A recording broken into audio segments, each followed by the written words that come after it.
안녕하세요. 오늘도 사연살롱을 찾아주셔서 감사합니다.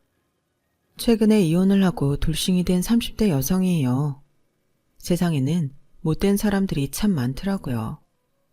특히 남의 불행을 이용해 자기 배를 채우려는 인간들이요.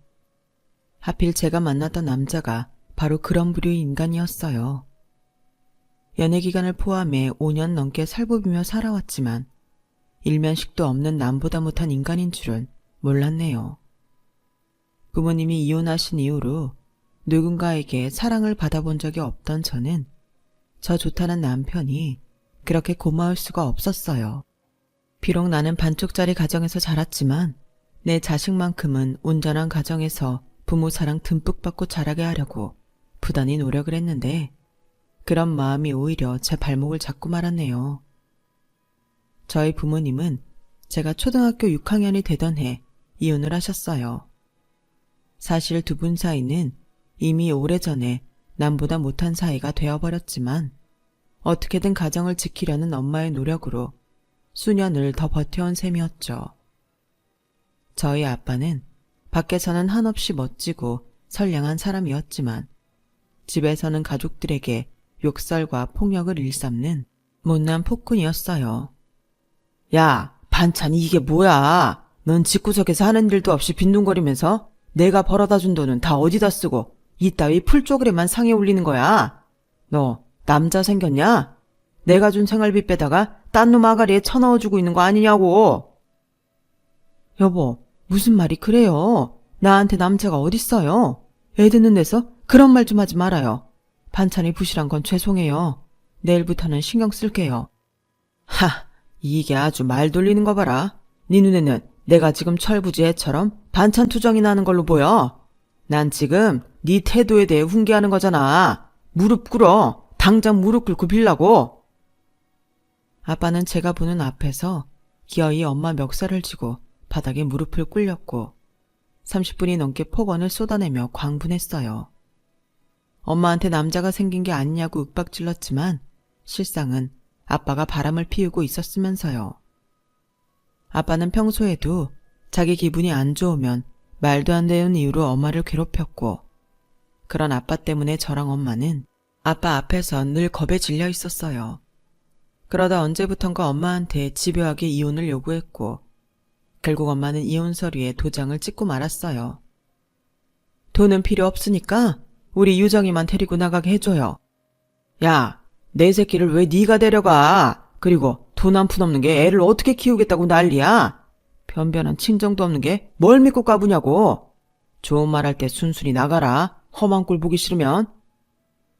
10년 가까이 부부로 살았으면서 아빠는 엄마한테 일말의 애정도 없었던 건지 모질게 굴며 집에서 내쫓았어요. 그리고 얼마 뒤 젊은 여자가 갓난아이를 데리고 집으로 들어오더군요. 아빠가 집요하게 이혼을 요구했던 이유가 바로 이거였죠. 내연녀가 아빠 아들을 출산했기 때문이었어요. 쫓겨난 엄마는 그 후로 몇 번이나 집에 찾아와 저를 데리고 가겠다고 울면서 사정했지만 그럴 때마다 아빠가 폭력을 휘두르며 엄마를 쫓아냈어요. 그러다 언제부턴가 엄마 발길이 끊기고 말았죠. 유정이 너 아빠 말 잘 들어. 네가 아빠 몰래 엄마 만나면 그땐 아빠가 가만 안 있을 거야. 네 엄마가 곱게 새 인생 살게 하고 싶으면 엄마 만나지 마. 애 딸린 이혼녀로 사는 게 쉬운 줄 아니? 애 키우는데 들어가는 돈이 얼만데. 그러니까 아빠 말 들어. 그게 네 엄마를 위하는 길이니까. 그때는 바보같이 아빠 말을 그대로 믿었어요. 나 때문에 엄마가 힘들지 않게 하려면 나만 꾹 참으면 된다고 생각했거든요. 새엄마도 아빠도 저한테는 관심이 없었어요. 새엄마가 낳은 늦둥이 아들한테 푹 빠져 있었으니까요. 제가 대학에 들어가고 학교 기숙사로 거처를 옮길 때까지도 저는 누구한테도 관심받지 못한 채 살았어요. 집에서는 늘 없는 듯 조용히 살아야 했거든요. 식구들 모두가 마치 제 존재를 자기 행복을 위협하는 방해꾼처럼 여기는 것 같아서 스스로 움츠리고 살아야 했어요. 대학에 들어가고 기숙사 생활을 하면서 그때 처음으로 사는 것 같이 살 수 있었어요. 저랑 같은 방을 쓰는 룸메이트가 성격도 좋고 밝은 아이라서 제 또래 여대생들처럼 평범하게 살아볼 수 있었거든요. 유정아, 이 틴트도 발라봐. 넌 얼굴도 예쁜 애가 왜 화장을 안 하니? 이래서야 남자친구 만들 수 있겠어? 초중고 시절에 죽어라 공부한 이유가 뭐겠니? 대학에 들어와 실컷 놀아보려고 그런 거지. 그런 의미에서 나랑 소개팅 안 나갈래? 소개팅? 나 그런 거 관심 없는데. 장학금 따려면 학점 관리하는 것만 해도 벅차거든. 야, 넌 집도 잘 사는 애가 왜 그렇게 장학금에 목을 거냐? 저번에 기숙사로 니네 아빠 온 거 보니까 차도 엄청 비싼 수입차던데. 설마 장학금 못 땄다고 니 등록금 안 내주시겠니? 친구 말 맞다나 사실 등록금 걱정은 없었어요. 아빠가 제게 관심이 없긴 해도 학비는 제대로 내주시는 분이었으니까요. 사는 형편도 남들보다 나았으면 나았지 절대 부족하지 않았고요. 하지만 제가 싫었어요. 괴물 같은 아빠가 내주는 돈으로 사는 게 너무 자존심 상하고 싫었거든요. 그래서 어떻게든 등록금과 제 용돈 정도는 내 힘으로 마련하고 싶었어요. 장학금을 따고 과외랑 아르바이트를 하며 용돈을 벌자니 늘 잘 시간이 부족할 지경인데 소개팅까지 나갈 여력이 있을 턱이 없었죠. 하지만 친구는 그런 저를 기어이 끌고 소개팅에 나갔어요. 어거지로 끌려나간 자리였지만 막상 나가보니 나쁘지만은 않더라고요. 여중 여고를 나온 탓에 한 번도 남학생과 가까이 마주 앉아본 적이 없었는데 그래서 그런가 기분이 참 간질간질 하더라고요. 커피를 마시면서 대학 생활에 대한 이런저런 얘기를 나누고 영화도 보고 홍대에 가서 공연도 보는 내내 나도 모르게 신이 났어요. 누군가에게는 사소한 일상일지 모를 이런 것들이 제게는 가슴 설레는 일탈 같았거든요.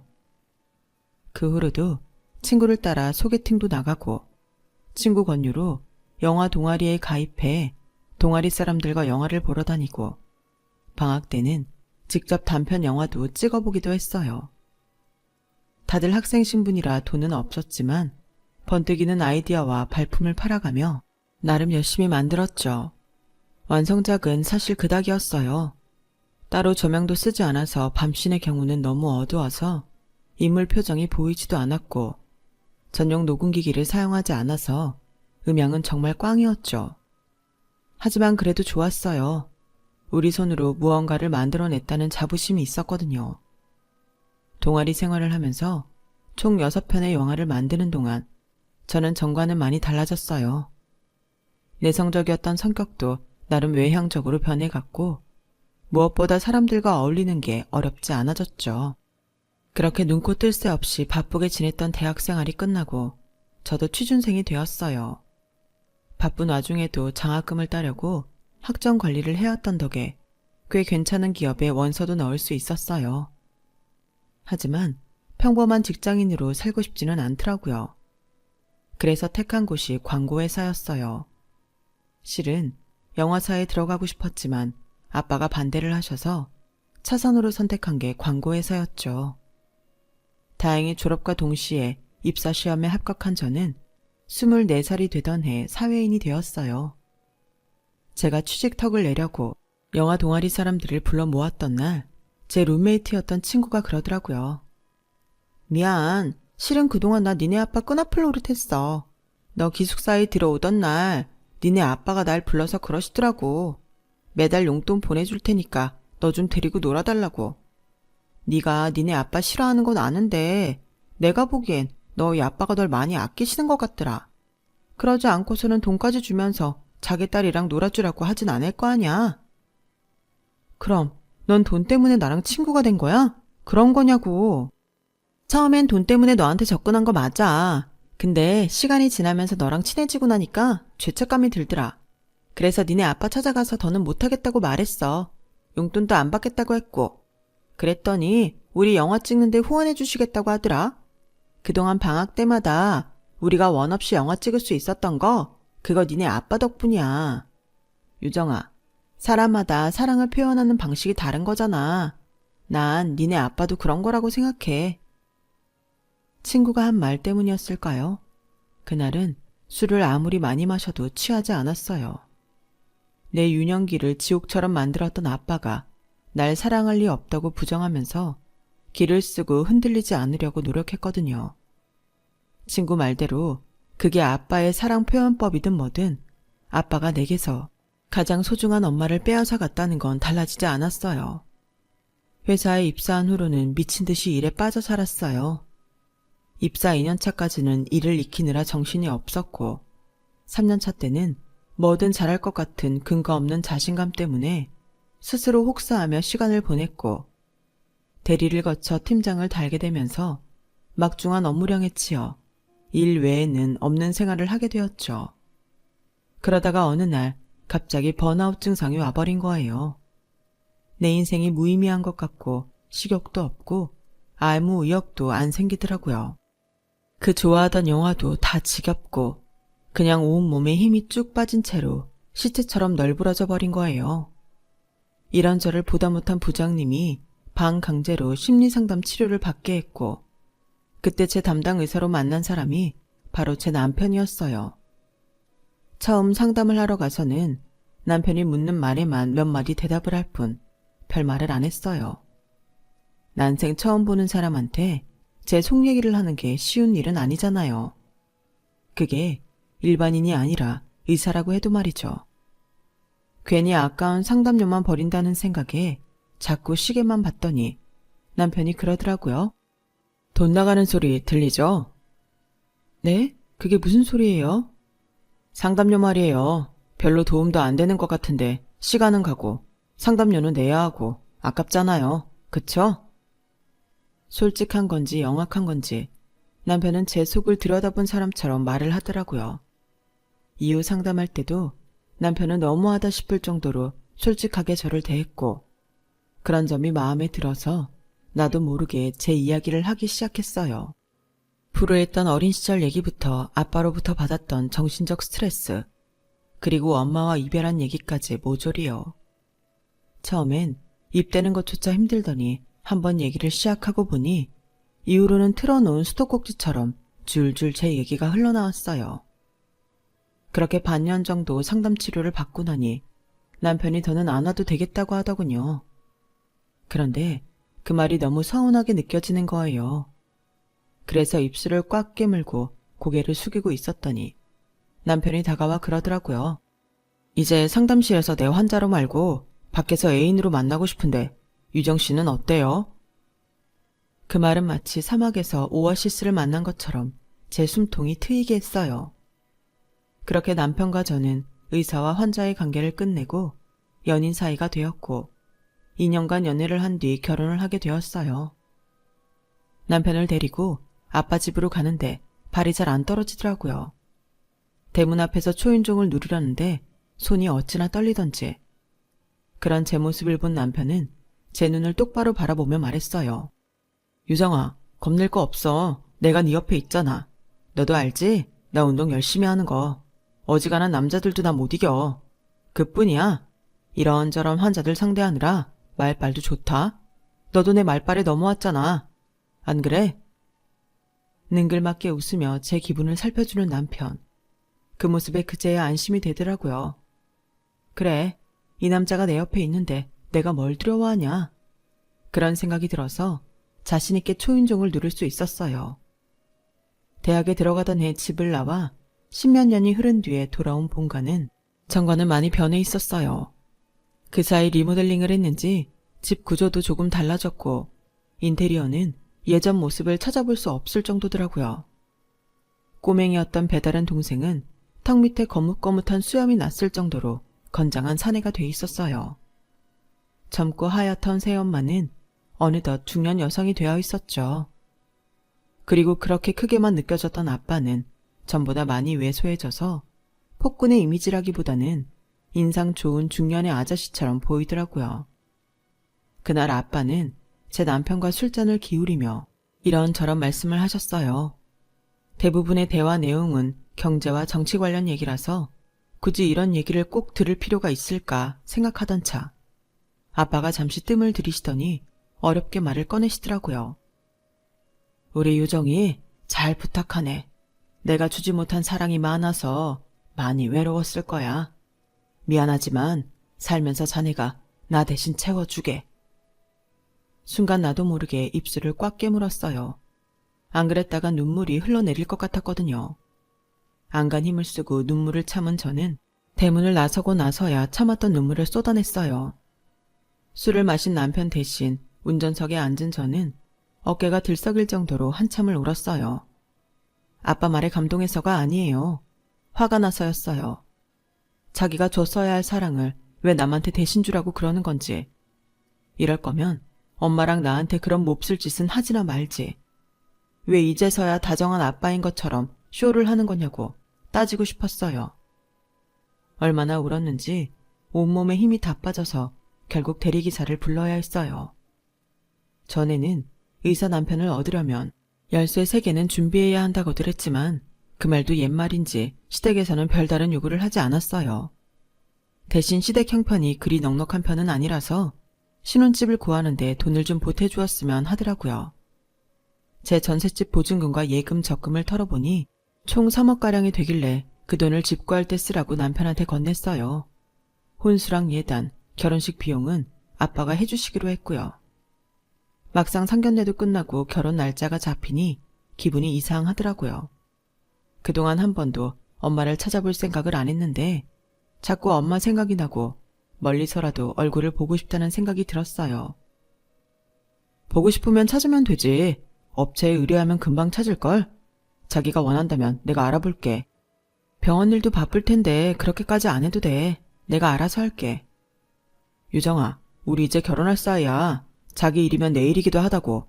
내 장모님 찾는 건데 사위로서 그 정도 못하겠니? 그러니까 넌 마음 푹 놓고 있어. 내가 알아서 할게. 남편은 저 대신 업체에 의뢰해 엄마를 찾아주겠다고 했어요. 그리고 한 달쯤 뒤 남편이 엄마를 찾았다고 알려주더군요. 남편은 저와 함께 약속 장소까지 가주었어요. 하지만 거의 20년 만에 이루어진 모녀 상봉인 만큼 서로 할 얘기가 많을 거라며 자기는 밖에서 기다리겠다고 하더군요. 서울 외곽에 위치한 전통 찻집에서 20여 년 만에 다시 만난 엄마는 전보다 많이 늙어 보였어요. 엄마 나이보다 더 늙어 보이시는 게 그간 생활이 녹록지 않았음을 알 수 있었죠. 엄마는 시종일관 눈물을 흘리시면서 선뜻 제 손도 잡지 못하셨어요. 널 그렇게 두고 나오는 게 아니었는데 네 아빠 성격을 알면서도 그 집에 널 두고 오다니 엄마가 미안하다. 연신 손수건으로 눈물을 찍어내는 엄마를 보면서도 이상하게 눈물이 나지는 않더라고요. 많이 보고 싶었던 만큼 원망도 많이 해서 그랬나 봐요. 엄마는 집을 나간 뒤 친구분이 하는 식당에서 일을 하셨다고 했어요. 한동안 식당 창고를 개조한 방에서 살다가 근처에 방을 얻어서 나오셨다고 하더군요. 식당에 물품을 대던 남자랑 살림을 합쳐서 7, 8년 정도 동거를 했는데 알고 보니 그 남자가 유부남이어서 헤어진 뒤로는 쭉 혼자 살고 계시다고 했어요. 지금은 생활도 많이 안정돼서 살만해. 그래서 말인데 유정아, 너 필요한 거 있으면 뭐든 말해. 엄마가 결혼 선물로 줄게. 딱 봐도 형편이 그리 넉넉해 보이지 않는데도 엄마는 굳이 결혼 선물을 해주겠다며 몇 번이나 말했어요. 없어. 아빠가 다 해주신대. 그동안 못 해준 거 시집 보내면서 다 해주려나 봐. 그러니까 엄마는 엄마 자신이나 신경 써. 마음과 달리 저도 모르게 퉁명스런 말투로 대답해버리자 엄마는 더 이상 아무 말도 못하셨어요. 1시간 남짓 대화를 나눈 우리 모녀는 서로 연락하자며 전화번호를 교환하곤 헤어졌어요. 엄마를 만나면 하고 싶은 말이 많았는데 막상 얼굴을 다하니 아무 생각도 나지 않더라고요. 떨어져 산 시간이 길어서 그런지 내 엄마인데도 어색하기만 했어요. 엄마라고 불러본 게 너무 오래돼서 그런가 엄마를 부를 때마다 주저하게 되기도 했고요. 엄마는 제 결혼식에 오지 않기로 했어요. 엄마도 저도 그게 낫겠다 싶었거든요. 아무래도 아빠랑 마주치는 게 불편할 것 같아서요. 대신 신혼여행에서 다녀온 후에 만나자고 했죠. 말은 그렇게 해놓고도 결혼식 당일날 나도 모르게 주변을 둘러보게 되더라고요. 어딘가에 엄마가 와 있지 않을까 하는 마음에서요. 신부 대기실에 앉아 있으면서도 시선은 대기실 밖을 향해 있었어요. 그때였죠. 스카프로 얼굴을 반쯤 가린 엄마가 사람들 눈을 피해 신부 대기실로 들어오더라고요. 마치 남의 집에 도둑질하러 온 사람처럼 잔뜩 긴장한 엄마를 보니 눈물이 핑 돌았어요. 당당히 혼주석에 앉아 있어야 할 엄마인데, 자신이 낳은 딸을 만나러 온 엄마인데 왜 저렇게 주눅이 들어선 몰래 숨어 들어오나 생각하니 코끝이 시리고 목구멍이 쎄해졌어요. 우리 유정이 참 이쁘다. 미안해. 오지 않기로 해놓곤 이렇게 찾아와서. 그런 말이 어딨어. 엄마가 딸 결혼식에 오는 건 당연하잖아. 이리 와 엄마. 나랑 사진 찍자. 눈물이 글썽한 엄마와 저는 나란히 앉아 사진을 찍었어요. 사진을 찍고 난 엄마는 신부 대기실로 사람들이 들어오자 스카프로 얼굴을 가린 채 조용히 대기실을 빠져나갔어요.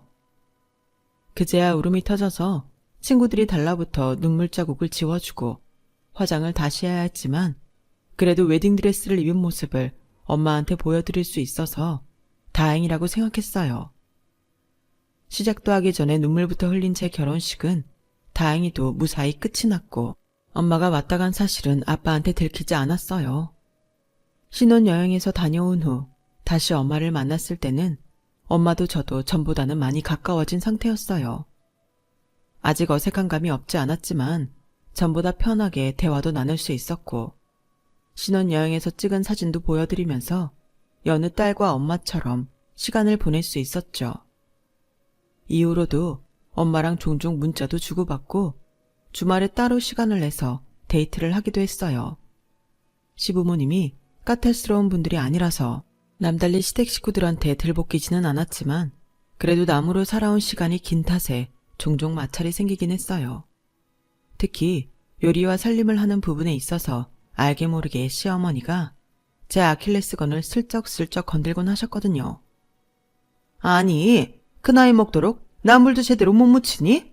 하긴 결혼식 날 안 사돈을 보니 너한테 살림을 가르쳤을 리 만무하더구나. 집안 살림한다는 여자가 손톱을 그렇게 길게 하고는 시뻘건 매니큐어까지 바르고 안 봐도 뻔하지. 그런 새엄마 밑에서 자라 이런 걸 누굴 탓하겠니? 말끝마다 제 아픈 곳만 찾아서 후벼 파는데 순간순간 화가 나기는 했지만 꾹 참고 넘어가곤 했어요. 그리곤 친엄마와 통화를 하거나 만났을 때 시어머니 흉을 보곤 했죠. 시어머니들은 다 그래. 난 뭐 네 할머니한테 안 당했는 줄 아니? 말끝마다 없는 집에서 자라 보는 눈도 없고 할 줄 아는 것도 없다며 얼마나 타박이셨는데 그럴 때마다 친정엄마 없는 게 그렇게 서러울 수가 없었다. 내 딸은 그런 꼴 안 당하게 살게 해주고 싶었는데 엄마가 미안해. 그게 왜 엄마 탓이야? 따지고 보면 다 아빠 탓이지. 내가 엄마한테 시어머니 얘기하는 건 엄마 미안하라고 그러는 게 아니야. 내 편 들어줄 사람이 필요해서 그러는 거지. 이런 일에 엄마 아니면 누가 내 편 들어주겠어? 아무리 그이가 내 편이라고는 해도 자기 엄마 흉보는데 내 편 들어줄 리 만무하잖아. 근데 엄마, 요즘 얼굴이 왜 그렇게 까칠해? 아까 식당에서 보니까 밥도 잘 못 먹는 것 같고 혹시 어디 아픈 데 있어? 엄마는 며칠 전에 삼겹살을 먹은 게 체했는지 속이 안 좋아서 그렇다고 했어요. 그래서 그저 가볍게 넘겼는데 돌이켜보니 그래서는 안 되는 거였어요. 그 후로도 엄마를 만날 때마다 엄마는 식사하시는 걸 버거워하셨고 살도 많이 빠지고 얼굴도 많이 검어진 게 병색이 뚜렷하게 드러나기 시작했죠. 그래서 반강제로 건강검진 예약을 하고 엄마와 함께 병원에 갔는데 생각지도 못한 대장암 판정을 받은 거예요. 부랴부랴 엄마를 입원시키고 남편한테 알렸어요. 과가 다르긴 하지만 같은 의사니까 저보다는 더 잘할 것 같았거든요. 그런데 유정아, 너 뭔가 착각하는 모양인데 네가 이러는 거 나 솔직히 이해가 안 간다. 그분이 널 낳아준 생물학적 친모이긴 하지만 널 버리고 떠난 사람이야. 냉정하게 들릴지 모르지만 이젠 남이라고. 근데 왜 이렇게 집착하는데? 암 걸렸으면 치료하라 그래. 담당 의사가 수술하라고 하면 하고 약물 치료하자고 하면 되는 거야. 20년 넘게 혼자 알아서 산 사람인데 자기 병도 알아서 하겠지. 지금 네가 신경 쓸 건 널 버린 친모가 아니라 네 옆에 있는 네 남편이라고. 안 그래도 병원 옮기는 일로 머리 복잡한데 너까지 날 피곤하게 할래? 언제 내 엄마는 자기 장모라며 살갑게 굴던 사람이 싸늘한 표정으로 냉정하게 나오자 덜컥 겁이 났어요. 자기야, 나한테 엄마가 어떤 사람인지 알면서 무슨 말을 그렇게 냉정하게 해? 내가 당신한테 어떻게 해달라는 게 아니잖아. 난 그저 당신은 의사니까 그래도 나보다 더 잘 알 것 같아서 조언을 구하려던 거였어. 그뿐이야. 그게 그렇게 당신을 피곤하게 만드는 일이라면 알았어. 더는 말 안 꺼낼게. 그리고 병원을 옮기다니? 갑자기 왜? 병원에서 무슨 일 있었어? 남편은 한숨을 푹 쉬더니 제 손을 잡고는 나직하게 말했어요. 유정아, 너 나 믿지? 네가 보기에 나 꽤 능력 있는 의사 맞지? 너도 나한테 상담 치료받고 번아웃 이겨냈잖아. 이때까지만 해도 남편이 무슨 말을 하려고 이러나 싶었어요. 그런데 이어지는 말을 들어보니 남편이 원하는 바가 뭔지 알겠더라고요. 남의 병원에서 일하는 거 더는 못하겠어. 동기들도 그렇고. 다들 자기 병원 차리는 데는 이유가 있다는 거지.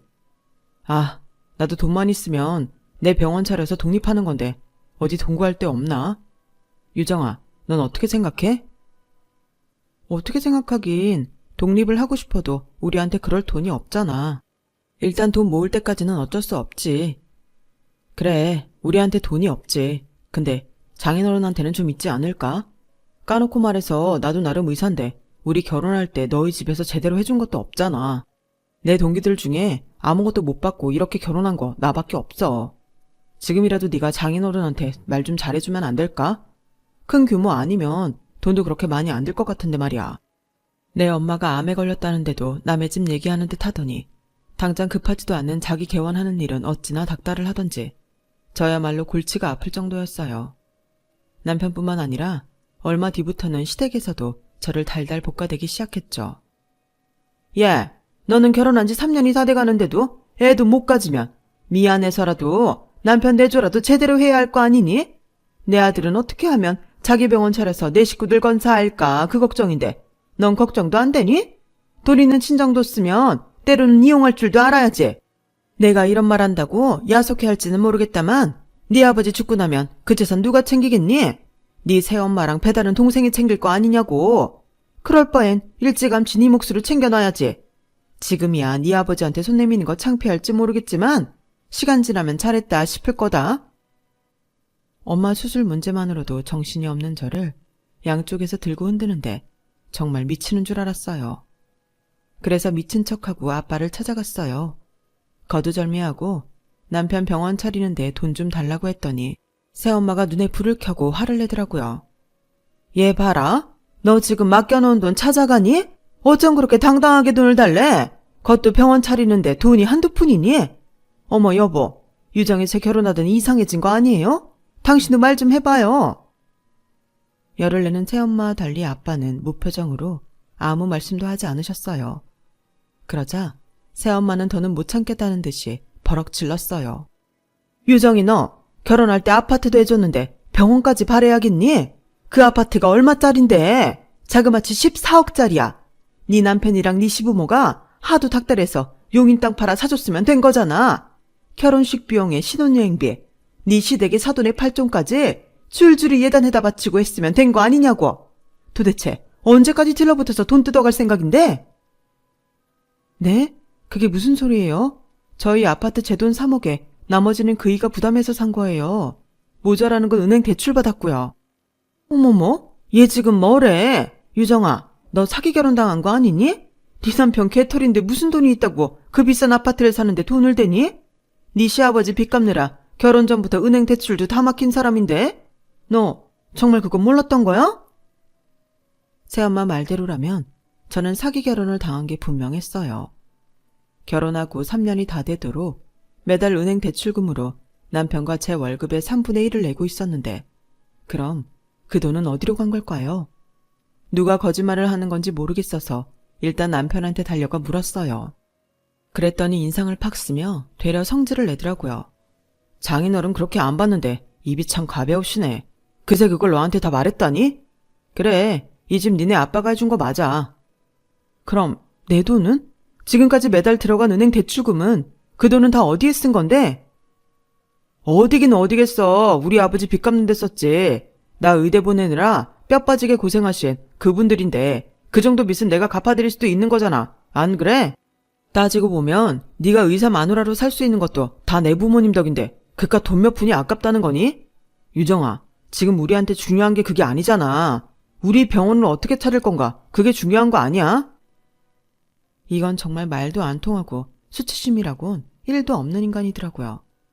더 길게 말을 섞었다간 제가 미쳐버릴 것 같아서 그 길로 집을 나와 엄마가 계신 병원으로 갔어요. 그러면 안 되는 걸 알면서도 아픈 엄마를 붙잡고 그날 있었던 얘기를 하곤 엉엉 우는데 마침 병문안 와 있던 엄마 친구분이 대뜸 그러시는 거예요. 어머? 뭐 그런 개놈의 새끼가 다 있다니?